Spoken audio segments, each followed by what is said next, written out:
Ari ho mga kaibigan, inakikita ninyo. May 1 kilo ho tayo itong giniling na karning baboy.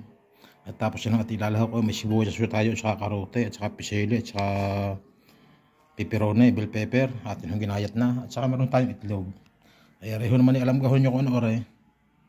Ari ho itinapay na tasty. Ako na binabad sa tubig at atin ho lalagay din sa halip ho na parina. Na harina, ito lalagay natin tinapay.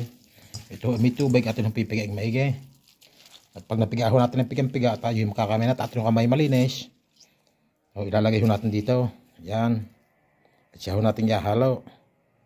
Digay ari ho itlog na hilaw. At atin ho ilalagay dito. Yan. Bago ho natin lalamasin ito. Ganyan. Digay ho ari ho siguro pag naluto masarap.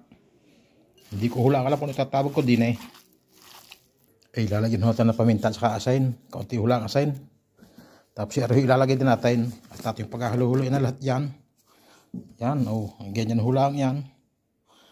Paghahaluin natin, tapos na nahalo, ilalagay na ho natin din sa ating lagayan bago ho natin i-steam.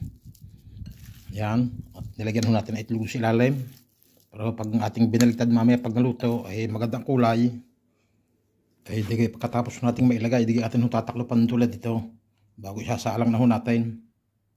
Ayan ho, nakasalang na. 30 minutes ho natin pa-i-steam yan. 30 hanggang 40 minutes. Heto na. Naluto na.